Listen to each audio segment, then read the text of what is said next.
Intro music. Overview narration. Overview narration. Oh, doctor! My name is Joey, My name is James. and this is the Brothers Padre. Ladies and gentlemen, welcome to this beautiful non-recap episode where we're going to have, it's just a generic conversation episode where we're going to talk about the Padres, happiness, the meaning of life. Yeah, that's what we normally talk about, right? Yeah. What also helps that Why is Carl Jung, widely regarded as a psychiatrist? Does any of his theories still hold up? These type of deep philosophical questions. yeah, it's not this podcast. No. Thank you for joining us. Thank you for your listenership. We're on Twitter at Brothers Padre. We're on YouTube. You know this. You're listening to us on YouTube probably. You're probably listening to it on Spotify. Yes, you do listen to us on YouTube, but not a lot of you are hitting the subscribe button. Wow. And even less you hitting the notification bell. I have no data to back that up. But yeah, I'm sure that's true. And here's the thing. If you're a casual listener, and we appreciate it, but like at least 6 of you are related to us. And the fact that you haven't hit the notification bell, I'm calling you out. All right? Like, come on. I realize a couple of you live in Washington, and we did just smack your team around a bit like a redheaded stepchild. But seriously, hit the notification bell. Rude. Do not condone that behavior. But, James, I think the Padres had a pretty good set of games this past 9 games. We did indeed. To say, I mean, we were perfect. Now I know. A pretty good set of games. No, it was a perfect 9 straight game. First 9 straight homestand sweep the Padres have had since 2009. It was beautiful. I don't even remember when we did that in 2009. Greg Maddox was on our team. It was probably right after that when we traded him to the Dodgers. We started doing well in 2009 and we trade everybody. As is the Padres' way. Was the Padres' way. It was the in the Padres' before way. times, in the poverty times. Now, I do remember when we did it in, I believe it was 99, the previous time we did it before. I definitely remember that one. Just 2009 was such a forgettable time in Padre-dom. If we're being honest, there's a lot of forgettable times in Padres. This is true. Well, or rather, we want to forget about true, time. yeah. But yeah, since 2009, the first 9-game sweep, the Padres broke out all the while, most of the time without our star players. Hosmer was gone for a portion of it. Myers was gone for a lot of it. Tatis was gone for a lot of it. And Jorge Mateo, Jurickson Profar, all were noticeably absent from this bits of this 9-game stretch. Doesn't matter because we're the best in baseball, baby. We are the best. During that 9 games, we outscored our opponents 66-18. Woo! Yeah. Woo! Whoa. Even if football terms, that's a blowout. That's 66-18 is incredible. Yeah. And so we outscored the 3 games. We just a pure statistics standpoint, the last 3 games were against the Mariners. Again, sorry, all of our aunts and uncles and cousins live in Seattle. There are quite a few of them. We outscored them 31-7. But not to make you feel bad, you scored 7 runs. For 9 games, our opponents only scored 18. That means you scored more runs than the other 2 teams did against us. They only scored 11 runs against us. So, well done, Mariners. Yeah, well done. That's a good way. That's a good way. You know, I thought you were going to be rude to the Mariners. That's pretty nice. No, that was actually pretty good. I mean, we kept on giving up their first-time hits to a lot of their players. Yeah. Yeah, but it was well done. It's a tale of 2 teams, right? Because the Mariners got struck with a lot of COVID IL stuff, just like the Padres did. The difference is the Padres have like extreme depth at every position, and even their minor league depth performed in some way for the Padres, and the Mariners. Well, no, the difference is when our guys got down, it was our position players, which sucked because our offense That's suffered. true. We scored 66 runs. Yeah. Our offense is still really good. Our pitching staff didn't go down. That's fair. That's a good point. The Mariners, their entire bullpen went out. And, it was really sad. It got very sad. It got very sad. They tried their hardest. They really tried to give it the old go, but they were clearly, we were pitching, their relievers didn't belong in this league. No. It was bad. It was bad. There's nowhere else to put it. Anyways. Their starters, though, they had a couple good starters. But anyways, We're not talking about the Mariners. We're talking about the Padres and 9 games straight. First team to hit 30 wins in all of Major League Baseball. Top of the division. Top of baseball with the best record. Feels good, man. Yeah, it just... See, I think that's why we want to start off talking about the Mariners, is that we're so used to talking in Padre context. Yeah. The bad things. Yeah. But the Padres, there's nothing bad right now. It's something you have to cherish and not take for granted because we're going into baseball's a fickle sport, but this is fun. This is very fun. We're going into Milwaukee right now without Machado and Grisham. Yeah. And those two guys are phenomenal bats, but also I'm not worried about our offense. Yeah. Yeah. This homestand also featured one very important development. What people are calling the return of the king, James.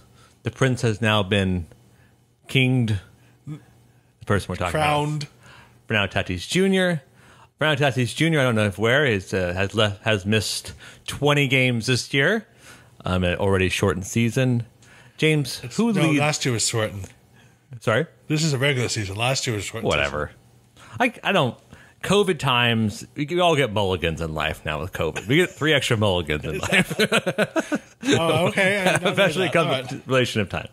But who leads the Padres in stolen bases, James?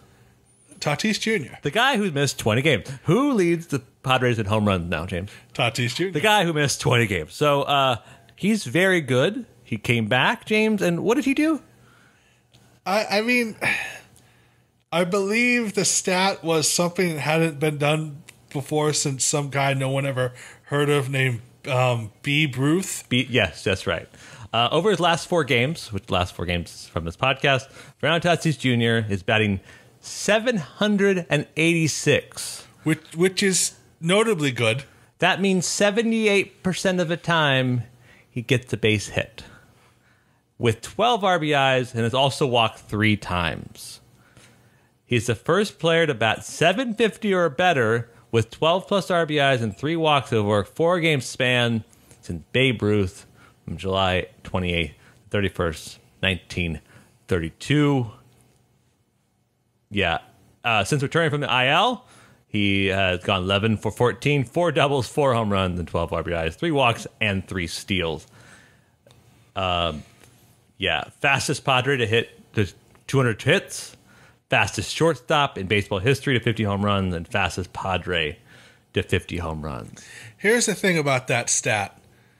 Every once in a while, every year, the season is going to be some. This is the first time somebody's done that since Stinky Fox did it in 1921 or something like. Right, but every time there's a stat that the last time it was done was Babe Ruth. Yeah. Arguably the best of all time. Yeah. You sort of take notice, yeah, he is an extra special sauce. He really is. And it just, like I said, it just, every time you're associated with Babe Ruth, like during the playoffs, Will Myers and Fernando Tatis both hit 2 home runs in the same game. First time that ever happened since Babe Ruth and Luke Gehrig. Yeah. Like, whenever you're associated with those guys, you're doing good. You're doing something right, kid. Keep it up. I told on Sunday, I was at the game, very fortunately. I looked over to my wife and I said, before the game, I don't think you're ever going to see a player as hot as Tatis is during this short amount of time. It's just baseball is very hard. It's a very hard sport. People write books on you quickly. And I said this before he hit 2 home runs and got an RBI single and a walk. Ladies and gentlemen, I want to say one thing. It's really easy to say you said something when I'm gonna check with said wife to say if he did say this, because just that just sounds made up. You did predict that. I did. Yeah. Okay. No, to say that like in this 3-game span, he's the hottest player in baseball right now. That's not That's not true. To me, it's fine. It's saying watch him. Seeing him in person, dude, it's so hard to explain this feeling of like assuredness. So throughout the weekend, I've been texting James the same message. It's real simple. Just get on base for Tatis. It's real simple. Get on base for Tatis. It's just put somebody on base for Tatis. It's really not hard. It's not hard. Yeah, it's not a bad strategy. It's the correct strategy. Yeah. And listen, it's the exact right. And that's just it. Here's the thing. Yeah.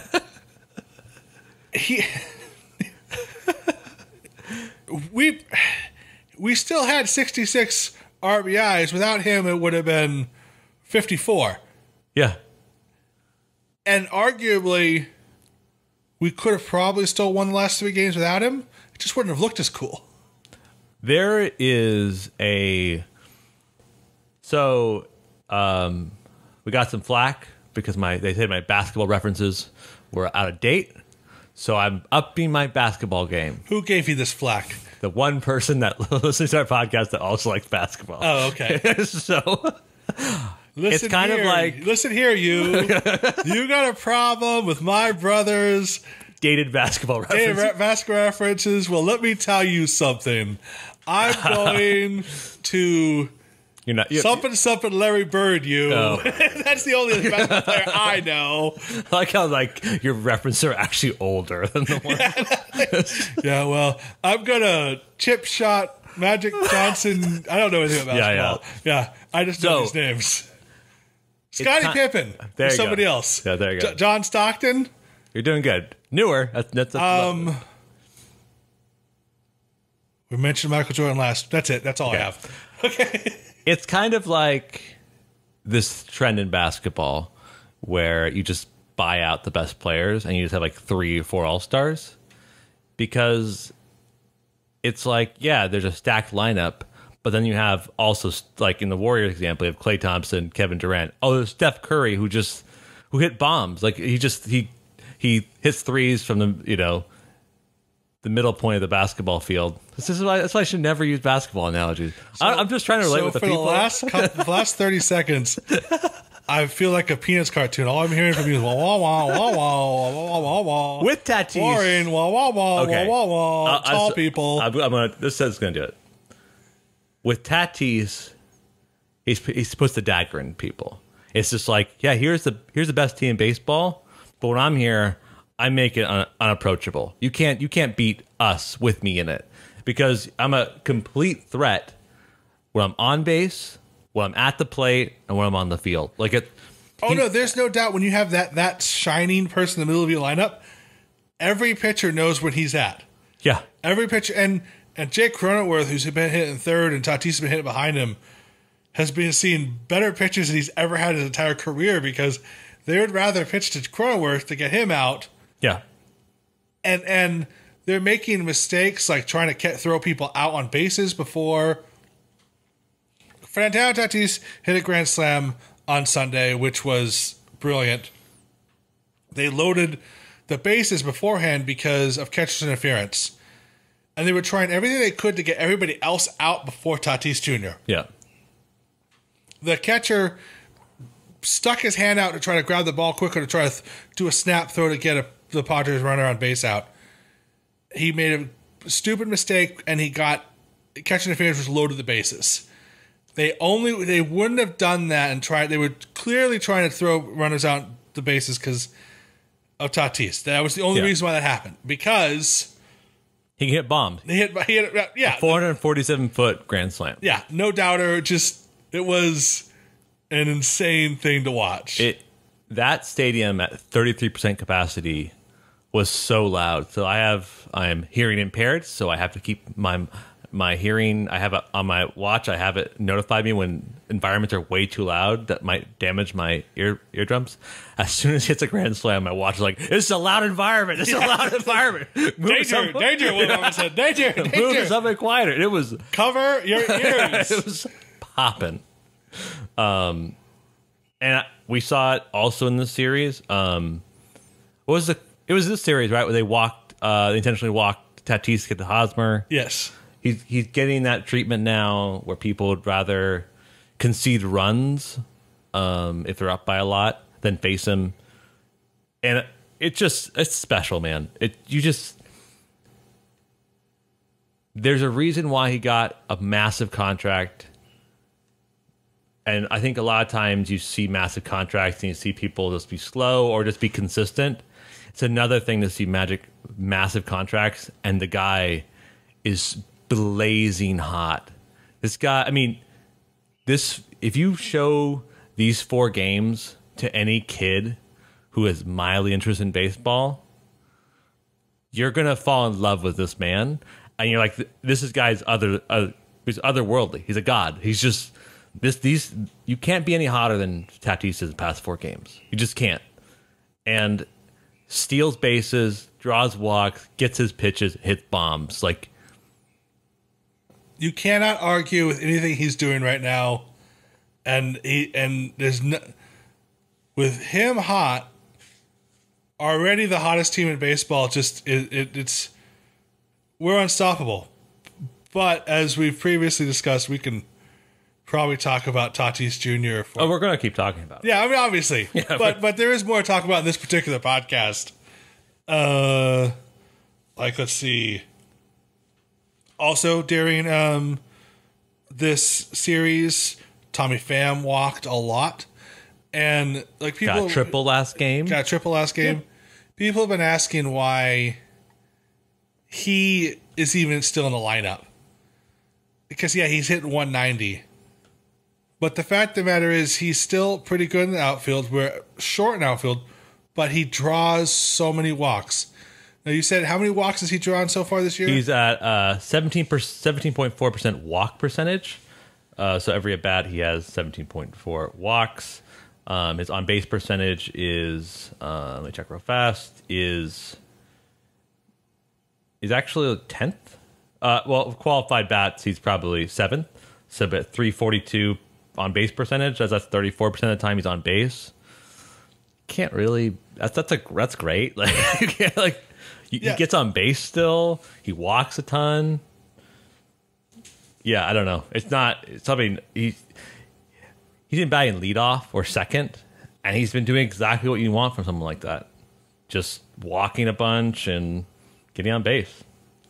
Yeah, it's not pretty because he strikes out and he grounds double plays sometimes, but he still gets on base. The thing is, like, there are reasons why the Padres are still scoring runs and winning. Yeah, and I think a lot of people in the media and Twitter have been bashing Tommy Pham. Yeah, he's still, and I've been following this too. That I would like to see his batting average go up, but you can't. Watching this series, he's always scoring runs. He's always on base scoring runs. He did very well. Ha-Seong Kim got several hits this series, this 9 games. There is nothing in the last 9 games. There has been no downside. No, and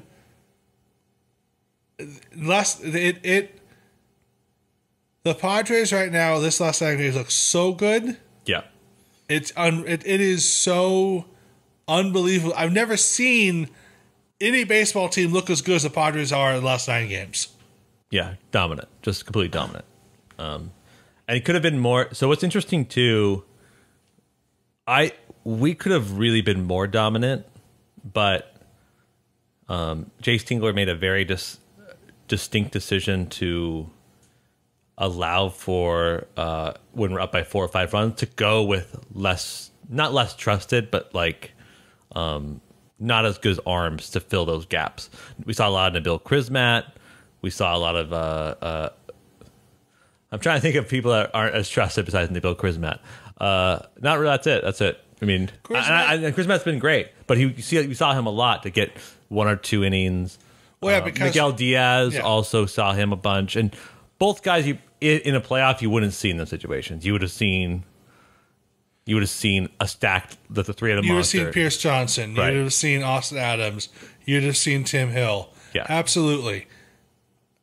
But you also want to make sure those guys get to the confidence of those other guys. And I think with this big stretch we're facing, the next 20 games straight, we're going to need all those guys rested. And I mean, there's so much you can look at the past 9 games, right? Like our starting pitching has been unbelievable. I know the Rockies and the Mariners are, what they are, less than stellar. But those are still guys, Trevor Story, Blackman, Ryan McMahon, like both those are all good hitters, and we silenced them, and we got what we needed out of the starters, and we beat the best team in NL Central. Like exactly, we didn't beat up on 3 last place teams, right? And technically, only last place team we beat up on was the Rockies. Yeah. The Mariners are a 50-50 team right now. Yeah. The Cardinals were so literally we faced first place, middle of the road, last place. Yeah. But not in that order. Yeah. Yeah. Just awesome. It's just fun to watch such a good team. Very enjoyable entertainment. I've had a lot of fun the past 9 games. Hope it continues, James. Because next 4 games, we're facing Milwaukee. Then after that, we're facing 3 games against Houston. And then with the Chicago Cubs after that. But we're going to face a lot better pitching this stretch. And we're going to be a lot more... We're going to be 20... I guess it'll be 17 more games after this, right? 17 more games without a break. And part of the thing that Padres are doing is we're switching to a 6-man rotation. Something they've said they were going to do way back before the season even started. We've talked about this quite a few times now. Right. But we're actually doing it. And I think that's because we actually have legit 6 good starters. Yeah, and I think it's also... You want to... If you give an extra rest day for every one of your starters... You have every starter will get at least 2 extra rest days next set of games. Currently, it'll be tonight Snell, Musgrove, Paddock, Weathers, and Lamet, and then Darvish is the order, which is kind of what everyone thought. Yeah, what are your thoughts about this, James? What are your thoughts about it? What are your thoughts about longevity of this? Well, the thing is, I was all for it back during the off season when they were first talking about doing spring training. And of course, at that point, we were going to have not Emilio Pagan.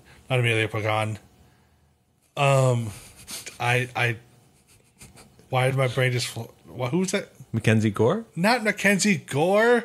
Don't Pomeranz? Not Pomeranz. The other guy that's Clayton Richards. Not even on a team anymore. The guy who went out with Tommy John. I don't know if you know the lefty starter.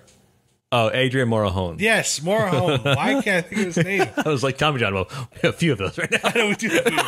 But Morejon was going to be one of our starters. Yeah. And it was going to be, Morejon was going to be in there with Lamet and possibly Weathers and Paddock. So I'm all for this. I think this is definitely something that, if it works, we should continue doing it. 6-man rotation. Give our starters more time, and you do that, especially if you have 6. We have 6 great starters right now. There's not a single one of them you wouldn't trust. Paddock, last 3 starts, has turned it around. We've been worried about him all season, but he's turned it around. Now it's up to him to keep his momentum forward. There isn't a pitcher in that list that I wouldn't trust to get 5 innings of good pitching in there. And like Darvish, Musgrove, Snell, those guys can all get you 7 innings. Yep. And Paddock, again, he's turned it around. We've been waiting for him. He said he has to stop thinking of himself as a persona and just start thinking of himself as a pitcher again. It's worked. He's been dominant. He's been the Paddock of 2019. It's exciting. Yeah. We've been waiting for this to happen. I like it. I like it a lot. I think it's going to show, and if it works, it's going to be phenomenal. And again, there isn't a pitcher on our staff right now that isn't. I mean, Lamet obviously is probably the biggest question mark because he's still like He's only thrown 2 innings. he's thrown 1 2 innings, but he's not. No, I'm sorry. Averaging every 2 innings every Yes, outing. he's the question mark whether he can actually give you 5 innings. Right. Weathers has an under 2 ERA, and so he needs to get a little bit more. He needs to get past the 4th inning as well. There isn't a team in Major League Baseball that wouldn't take any one of our 6 pitchers. Yeah, I mean, I like the talent from it. I just wonder about. It's a slippery slope because if Paddock has a bad game, he's out at the 4th, right? And then Weathers has a great game, but he pitches too much, and he's out by the 4th. And then Lamet can only pitch 2. That's a lot of innings to fill. Yes, That's when you think about that's 12, that's 17 innings in that scenario that we need to fill in 3 games from our bullpen. Oh, I know. I don't like that scenario. It's risky, but I think they wouldn't have done it if they hadn't seen promise in Lamet and Weathers. I definitely want to see Lamet. I definitely want to see Weathers just. I want him to have like a great. I think of this first 6 games. I think it's Weathers has to prove that he can go past the 4th. I think past the 5th because you just can't have a guy, especially because he doesn't. I mean, his ace in his sleeve was like, oh, I'm done with 4. I now have this guy that has a devastating slider and a devastating fastball that come in 2 innings after me, who's a righty. And so lineups are like, this is awful. This is Exactly. this is rough. And so Weathers, what is he like after 3rd time through? That stuff is going to really develop. Like Weathers has to make the same adjustment that Snell had to make in the last couple starts, which is quit being cute and just go after him. yeah, Snell has also turned his last 3 or 4 starts. He's taken a big turn. He's back to Snell on form because he's going after them directly. And I think Weathers needs to do that more. Just go after them. right. The past few times Weathers been hit, he just leaks his fastball middle in, and not traditionally a great thing to do, but Well, it's because he goes up on 2 strikes, then he tries to play around with an out pitch and like hits the corners to get him out. right. All of a sudden it's 2-2, and you want to make a good pitch, so you just throw it down the middle. And here's the thing about Weathers: his down the middle is still better than most people's. He has an under 2 ERA. Yeah, that means even though he's giving it pitches to hit, they're not that good at pitches to hit, or else he would have a higher ERA. Right. Yeah, I mean, I'm just interested to see how it plays out. I think in our, if it's the same pitching quality we've seen the past 9 games, the same results, then it's going to be great. I just worry that a bad Paddock start ruins Weathers and Lamet's chances to get wins, and even our chance to get wins. Because if Paddock has a bad start, then we have to cover 5 innings and a bad start from him, and then I don't see Lamet going more than 3 innings. 3 or 4 innings, right? Like, we can't expect him to, like, what's the most he's thrown? 60 pitches, maybe 50 pitches, Yeah. and all of a sudden, like, oh, here you have a full. Here's Throw 90 now. right. You just don't. I don't know. I trust Yeah, that Rothschild and Tingler know what they're doing. I have no reason to doubt them so far. but it wouldn't surprise me if it's Lamet's for 3, Miguel's Diaz for 2, Stammen. I would, right. yeah. Like they construct a somewhat bullpen game out of it. I have no doubt one of these games, Stammen's going to pitch 3 innings. Yeah, listen, and Stammen's awesome right now. Stammen is not a Stammen from 2019, which is like Stammen's in. Here's 4 home runs, Nationals. Well, Stammen is one of those guys, and it's one of those things you only see from good ball clubs.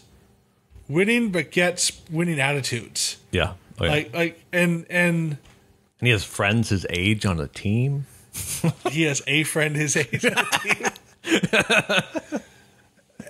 It just feels like all the Padres are stepping up because they're winning. Yeah. And you only see that in winning ball clubs. Everyone's doing great. And I have nothing but I am so excited for the 6-man rotation. Because if it works like they keep promise, it looks like it can.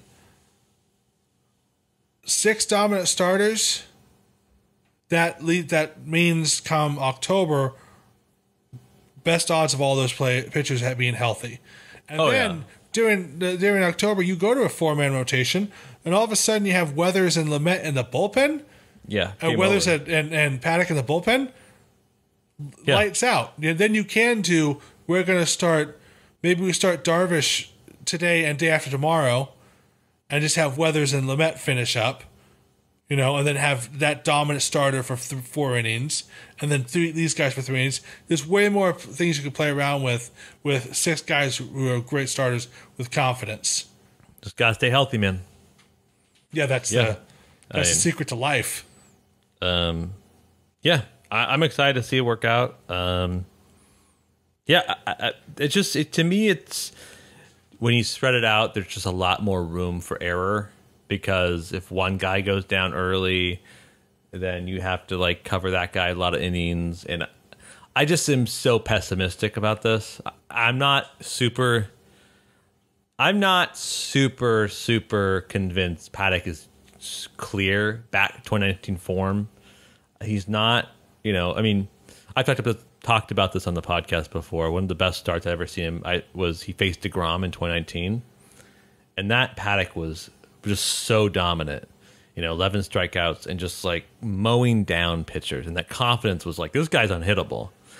And now he's better than he was earlier in the season, but it's still, I have to see more of it. I still worry about the large innings from him. I still worry about the short.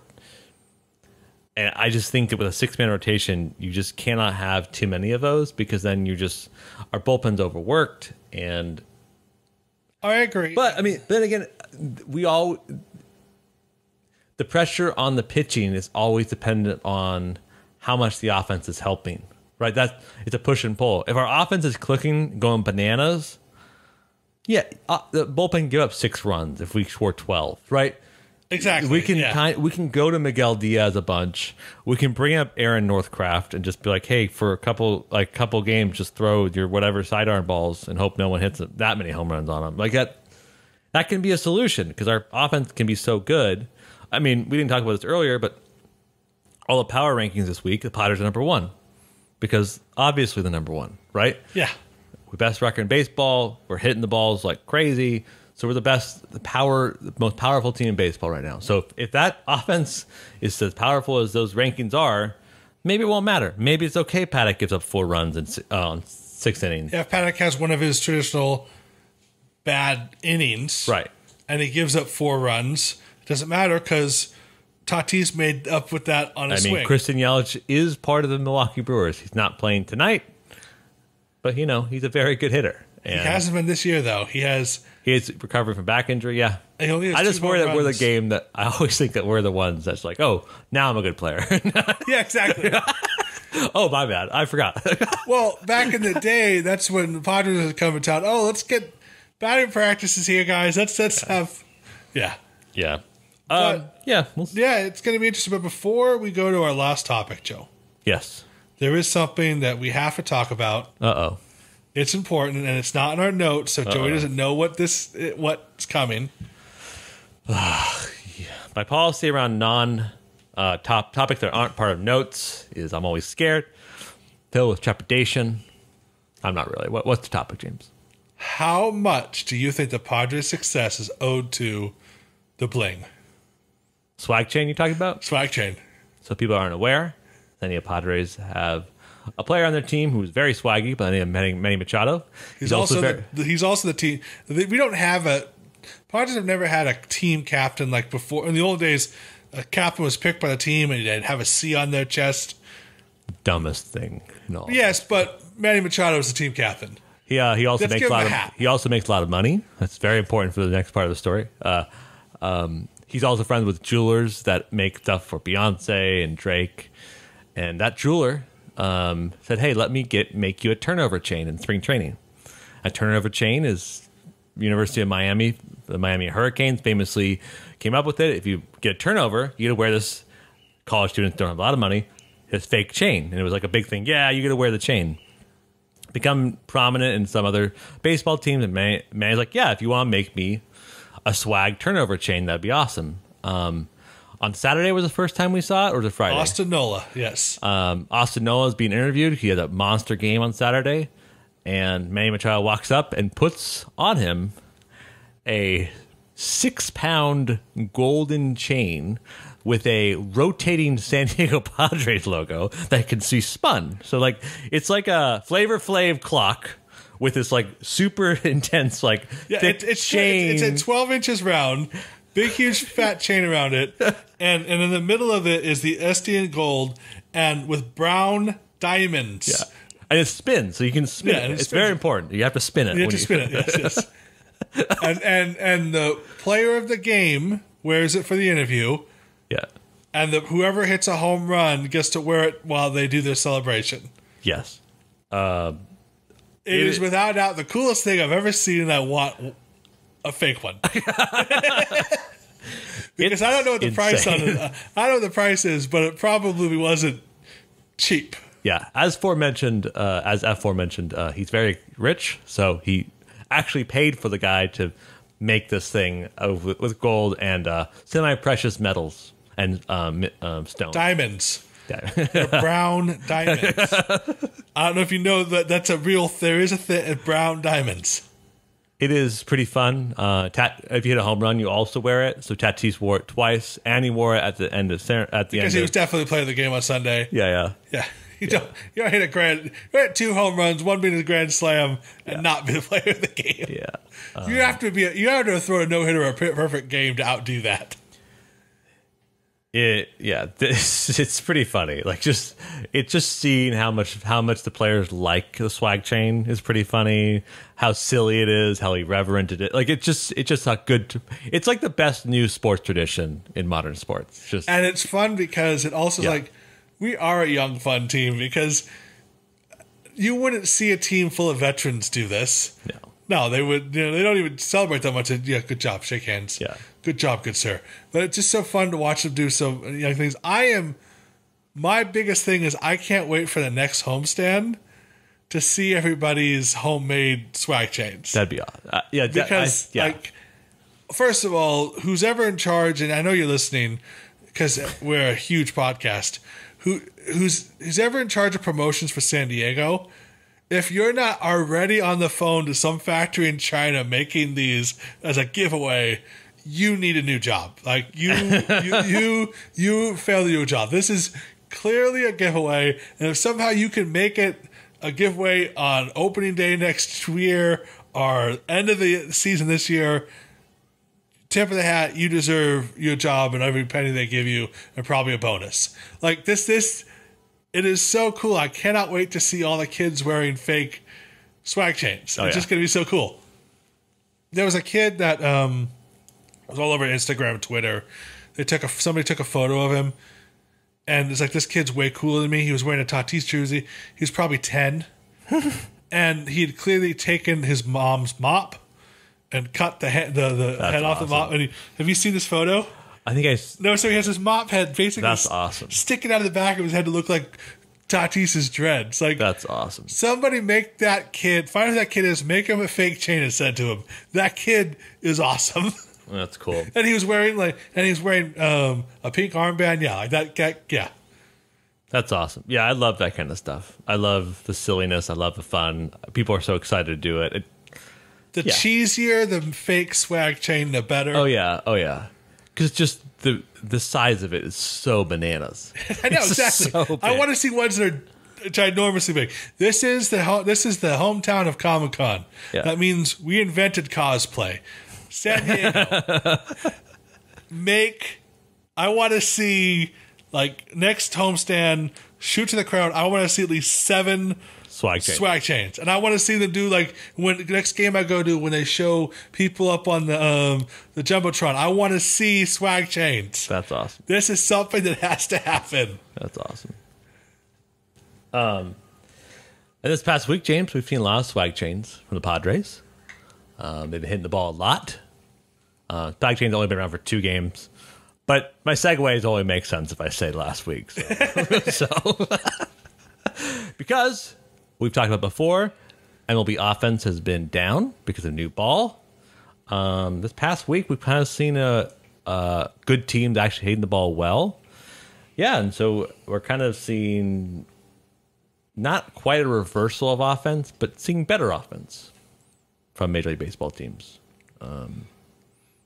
Yeah, it's been interesting to kind of see, because there are still some teams that are, and there's still some players that are not hitting the ball well, that are still popping up and doing warning track shots, but you're seeing teams like the Blue Jays, the Yankees, Dodgers, and even ourselves hitting the ball much, much better. And yeah, there's not really explained reason for it. Saris has written a bunch this past week about, like, there's people trying to take advantage of different bat materials. Sticky substances seem to be definitely there, but it's not. It's definitely not been as negative as to certain teams, and there's been lots of theories as to why that is. But yeah, what are your thoughts about maybe offense is back? Maybe hits are back. I've been looking forward to this because, unlike all of our other topics, we've talked about, we have stats, but this is pure speculation. Yeah, this is the land of make believe. Yeah, exactly. Let's do this. All right. So here's the thing. There's all these rumors, conspiracy theories. You know, I don't know if you know this, but lizard people run the world. And they run Rawling, which makes the baseball. Exactly. So we all. They hate offense. Yep. But somebody shot a lizard. Yeah. And so, again, this is the funny thing about it. There's so much speculations about why the offense has been down. Why it's been okay. Why it's been okay. Yeah. Past week, yeah. And I didn't realize this. So Major League Baseball, in every stadium, apparently in every stadium, there was a giant humidor. So officially, there's 10 humidors. There's 10 teams that use humidors. Yes.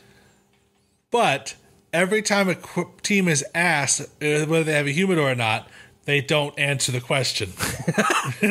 Yeah, that's a funny thing. So officially, there's stadiums that known that have it. Colorado have it. They know for sure. Colorado was the first person Chase to have Field and Phoenix has one.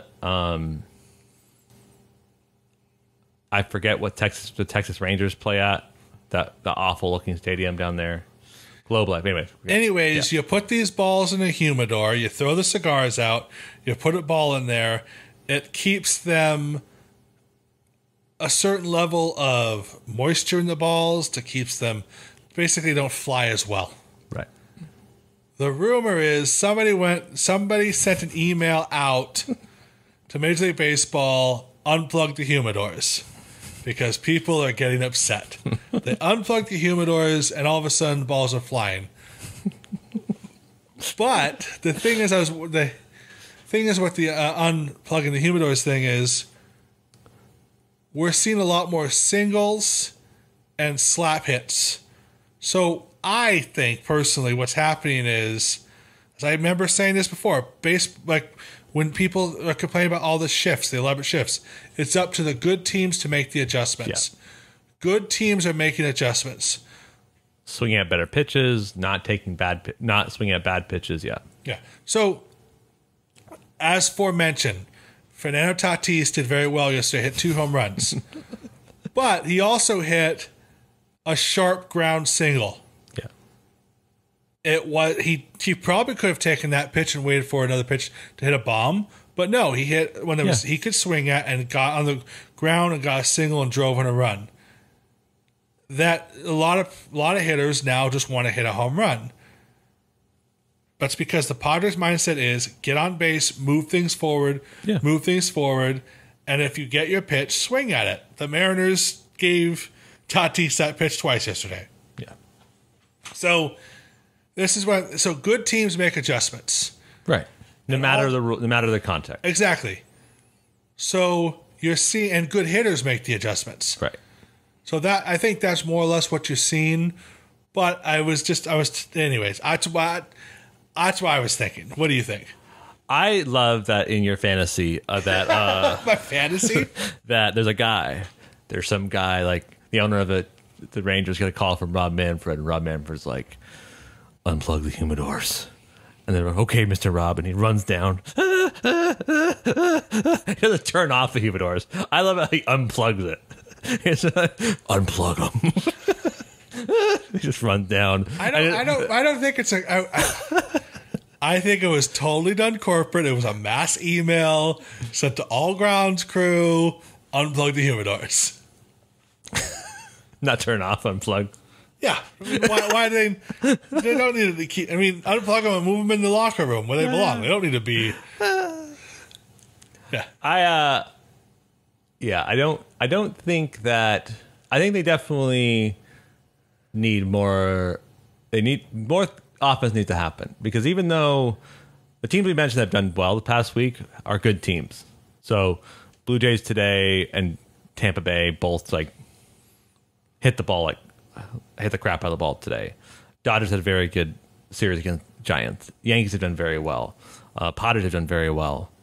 If you're noticing a trend, they're all teams that are White Sox. Yeah, they're all doing good. They're all highly competitive teams that are going to go to the playoffs most likely. Right. And they're highly competitive. You don't get to be a highly competitive team with just good players. Yeah. To build a championship team, you also have to build a championship coaching staff that can see the thing. That's why everyone loves our pitching coach Rosenthal. There was like a huge get when we got him. Yeah. Same thing with our first base coach Kirby. Everyone knew. Like that was, a lot of people don't realize. Manny Machado, when he came over here, said, "Oh, by the way, you're taking these coaches with us." Bobby Dickerson and Wayne. Yeah, exactly. Because these guys are phenomenal coaches, and so that's, and it's up to the coaching staff to look at that and to make adjustments and go down to a player level. And if they're good players, they'll make the adjustment. I think that you're 100% right. I think that I know I am. I said it. I don't think that there was some random intern that unplugged humidor, but I think that the possibility. I think it's Major League Baseball needs to figure something out, because they're just you can't have a season that's gonna look like it did in April, just that low of offense ever happen in a sport. You need to have some decent amount of action. And I actually think that it needs to happen this year. So we've talked about this before, that DH might happen in the All-Star break. There's some like union negotiation stuff where they lose some leverage, I guess, in negotiations and the CBA and end of this year. But I just think that you need to do something, because you cannot have. But I say and I'm gonna shoot myself in the foot in this argument too. But before I do, you need to do something, because good hitters are being just not getting home runs and not getting hits that were hits earlier. You're still, even though the quote unquote humidor is turned off, you're still seeing balls just die. Oh yeah. The difference is they're hitting on the ground more and trying to do more slap shots. You're still seeing line drives die. I saw several during these 9 games. Yeah. Unfortunately for us, those teams hadn't made it. It was the other teams that didn't make the adjustment. We did. Right. So like I said, you're still seeing that. And yes, there is probably 7 teams right now in all baseball that offensive numbers are up. The rest of the league, the rest of baseball numbers are still down. Yeah. But that will trickle down, because right. Oh yeah. they'll all started making the adjustment. Yeah, everyone watches tapes on each other, and that will trickle down. But I think that you need to find a way to you need to find a way to keep the action up. And it's not, I mean, we haven't talked about this in this episode, but obviously we're on pace to have the most no-hitters any season in baseball history, mostly due to the dead end ball. I'm not convinced it could be what you mentioned, a bunch of factors: dead ball, launch angle, and the shift. I think the dead end ball just completely tipped the scales this season to make so many no hitters possible. And the problem is that you're going to see very frustrated hitters. You're not going to see people stick around to baseball games. I say that fully knowing that this year MLB has had the best viewership it's had in the modern era. You have people like Tatis, Ohtani, Vlad Jr., Acuna, who are having no problem with this baseball. No. They're having zero problem with it. But they're also literal monsters. So they just hit the crap out of the ball. It's and so one it's of those just, things it's just that tough. there's everyone you just mentioned are once in a generation talent, and one of them is once in a century talent. To have all of them show up in one generation, insane. like, yes, you look at any era in baseball, there's usually 2, maybe 3 just cut above players.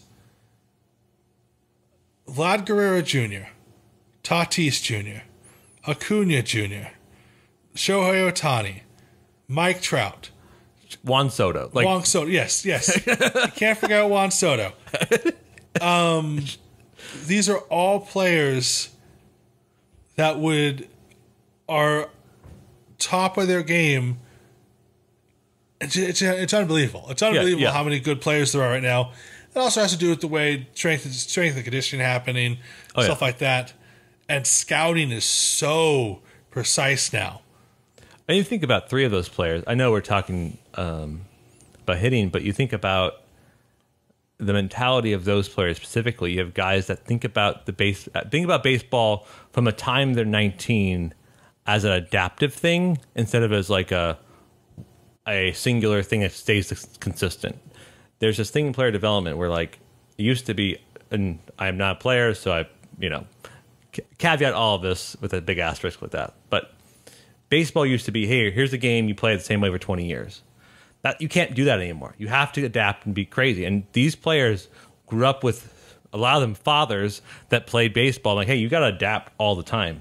Like, literally, Tatis, Soto, and Vlad Jr. are all friends in the DR, and they all grew up playing the game with that mentality of, like, always adapting, always adjusting, always making sure that we are becoming better and better and better and better at a young age. I mean, Soto might be the best hitter in baseball, and he's just 23.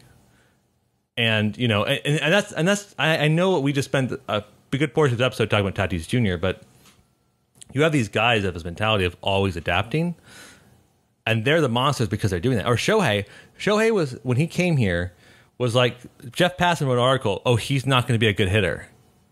And Shohei's like, I just get rid of my leg kick and I become like a lefty Babe Ruth. I can do that. Like, Babe Ruth was lefty. I just become Babe Ruth, just to move a leg kick. And he adjusts quickly. And he currently leads baseball as a pitcher with most home runs. So those guys are just freaks. And the question is how much of that kind of like percolates throughout baseball? Kind of like you said, and baseball organizations are very good about adapting. And the book gets written about here's how we're going to hit against, here's how we're going to be good against with a dead ball. And the Padres are very interesting because the Padres have tons of walks, and we also lead the majors in steals. So we're manufacturing doubles, right? Yes, exactly.